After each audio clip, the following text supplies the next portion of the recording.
धाराशिव जिल्ह्यातील ग्रामीण भागामध्ये पुन्हा एकदा इंधन तुटवड्याला सर्वसामान्य लोकांना सामोरे जावं लागत आहे।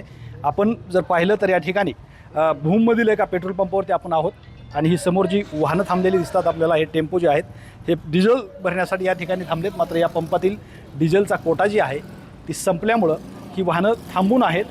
तर सर्वसामान्य लोकांना अडचणी येत आहेत। शेतीमधली कामं सुरू आहेत। या ठिकाणी काही शेतकरीसुद्धा आहेत, ते डिझेल पेट्रोलसाठी या ठिकाणी आलेले आहेत, मात्र त्यांना डिझेल पेट्रोल मिळत नाही आहे। आपण जर पाहिलं तर पाठीमागं मोटरसायकलवरती कॅन घेऊन सुद्धा काही शेतकरी जे आहेत या ठिकाणी आलेले आहेत। काय परिस्थिती आहे? डिझेल तर भेटत नाही आहे। डिझेल भेटतच नाही साहेब। आता 4 दिवस झाला आम्ही तर प्रश्न आहेत। आता 5 पेट्रोल पंप ही करून आलो, गाडीत पेट्रोल भरण्यामुळे 5 ठिकाणी जाऊन आलो, कुठंच नाही, पेट्रोलच नाही।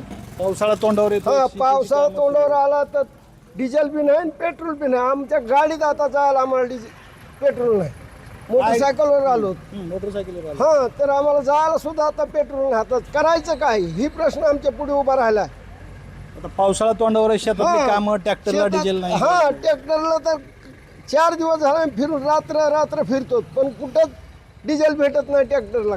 म्हणून इथं बघायला मला आता बी आलो, कुठलेच 4-5 पेट्रोल पंप फिरून आलो तिथे, काहीच नाही। तुम्ही एक शेतकरी म्हणून काय मागणी करता ह्या परिस्थितीवर? आम्हाला फक्त डिझेल पेट्रोल मिळलं पाहिजे। आता पेरणीच्या टायमापर्यंत, पेरणीच्या टायमाला आम्हाला डिझेल पेट्रोल शेतकऱ्याला मिळलं पाहिजे। एवढे 10 दिवस राहिलेत। ओके, आपल्या बरोबर काही शेतकरी आलेत कॅन घेऊन सुद्धा। कुठून आले दादा?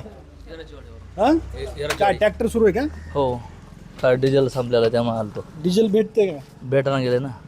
कुठं कुठं बघितलं तुम्ही? आज येटवरून खरडा, बावे फाटान शेवटभूमीला आलेलो आहे। तरी पण डिझेल नाही भेटलं? डिझेल भेटलं नाही। आता ह्या पण पंपात नाही आहे डिझेल। हो, पंपात डिझेल नाही। आता कसं चालायचं शेत आपलं? आता सध्या पावसाळ्यात शेतकऱ्याच्या शेतामध्ये उभा आहे ट्रॅक्टर। उभा आहे डिझेल मुळे? हो, डिझेल 4 दिवसापासून नाही। 4 दिवस। तुम्ही कुठून आले दादा? सोनगिरी। सोनगिरी? हीच परिस्थिती, डिझेलच हीच नाही। परिस्थिती, सकाळपासून तिसरी चक्कर आहे। आलं म्हणतात कोण डिझेल, इथं आलं तर डिझेल नाही म्हणतात। अवघड आहे। अवघड आता आहे. भाव पण वाढले डिझेलचे। हो, हां, तरी पण भेटा नाही। नाही भेटत। 4 दिवस झालं जवळपास असलं काय काम सुरू आहे ट्रॅक्टरचं? नांगरट। नांगरणी सुरू आहे। हां, ही अशी परिस्थिती धाराशिव जिल्ह्यामध्ये आहे। काही भागामध्ये, ग्रामीण भागामध्ये ही परिस्थिती आता उद्भवली। ह्याच्यावरती लवकरात लवकर पर्याय काढावा अशी शेतकऱ्यांची मागणी आहे। श्रीराम क्षीरसागर, TV9 मराठी, धाराशिव, भूम।